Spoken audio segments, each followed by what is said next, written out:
Hello everyone, welcome back our channel. ఈరోజు కాస్త different and tasty recipe అనమాట. ఇది వచ్చేసి తోటకూర కాడలు అండ్ పచ్చి రొయ్యలు కాంబినేషన్ కర్రీ అనమాట.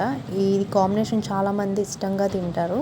ఇది ఎట్లా ప్రిపేర్ చేయాలో ప్రాసెస్ అయితే చూడండి. ఫస్ట్గా ఆనియన్స్ అండ్ పచ్చిమిర్చి కట్ చేసి పక్కన పెట్టుకోవాలి. నెక్స్ట్ మిక్సీ జార్లో వెల్లుల్లి, అల్లం అండ్ 2 లవంగాలు, ఒక ఇలాచీ యాడ్ చేసుకుని పేస్ట్ చేసి పక్కన పెట్టుకోవాలన్నమాట. ఈ ప్రాసెస్ అయితే మొత్తం మా అమ్మగారే చేశారు. నాకు ఈ మెథడ్లో నాకు తెలియదు అనమాట. నేను స్టడీ టైంలో ఆమె చేసేవాళ్ళు. స్కూల్కి బాక్స్ అట్లా పెడితే నేను ఏం చేసేదాన్ని, తోటకూర ఆకు ఓకే, బట్ కాడలు ఎందుకో ఎక్కవు. ఆ రొయ్యలు అయితే తినేసి కాడలు ఇంటికి తీసుకొచ్చేసేదాన్ని. అవి అయితే తింటావు కానీ ఇవి పక్కకు తీసుకొస్తావు, అందుకే ఇట్లా ఉన్నావు నువ్వు, అది ఇది అనేది. సరే, ప్రాసెస్ అంతా చూసేద్దాము.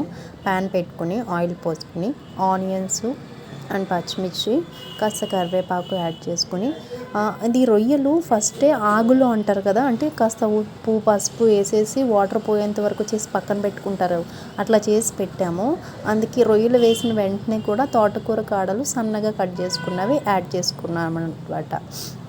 ఈ 2 వేసిన తర్వాత కాస్త గల్లుప్పు వేయాలి.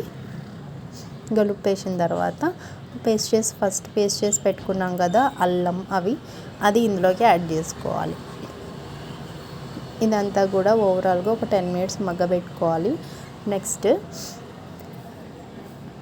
ఇవి విలేజ్ నుంచి తీసుకొచ్చారు వచ్చేటప్పుడు, తోటకూర కాడలు ప్లస్ ఫ్రాన్స్ కూడా.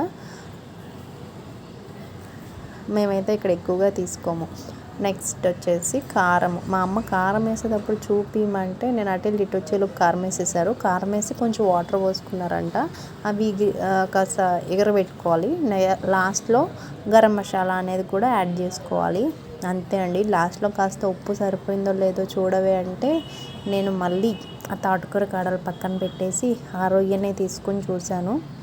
చాలా మంచిగా మసాలా కర్రీ, చాలా బాగుందండి. ఇది రైస్లోకి అండ్ చపాతీలోకి కూడా బాగుండిద్దంట. మీరు కూడా ట్రై చేయండి.